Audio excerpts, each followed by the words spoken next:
ও দাদা কালী পূজার চাঁদাটা দিয়ে যাও। দাদা কালী পূজার চাঁদাটা, দাদা চাঁদাটা কালী পূজার,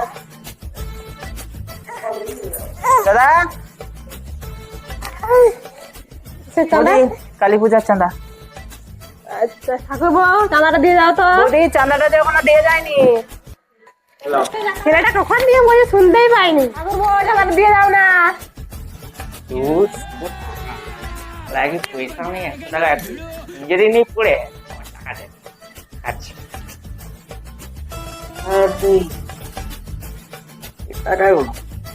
এখান থেকে তো মানে একটা কোয়ার্টারের টাকা হয়েই যাবে। বাহ, এখন এই টাকা দিয়ে এবার কোয়ার্টার মেরে নেবো।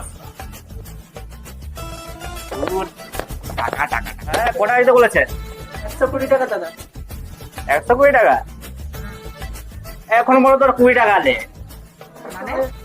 মানে এটাই যে এখন 20 টাকা নিয়ে যা, পরে 100 টাকা নিয়ে যাই পরে সপ্তাহে। আরে বিলটা তো দিয়ে যা, টাকাটা করে নিয়ে যাবি সপ্তাহে। আগে টাকাটা দাও, তারপরে পুরো বিলটা দেবো। মানে টাকা দিনি বলে কি তুই বিলও দিবি নি? कौन है ये लोग? कहाँ से आते हैं? এ বিলটা তো দিয়ে যা। যেই দিনা টাকা পুরো দেবে সেই দিনা বিলটা পাবে। সালা বিড়ি খাওয়ার টাকাটা চলে গেল আমার, এবার কি হবে? আমাকে 120 টাকা দিতে বলেছিলাম, তুমি 20 টাকা দিয়েছো। 20 টাকা দিয়ে তুমি কি করবে? জেনে গেছে তো 120 টাকা দিতে বলে 20 টাকা দিয়ে দিয়েছি। হওয়া বলছি সবাইকে। আরে পালা রে ভাই।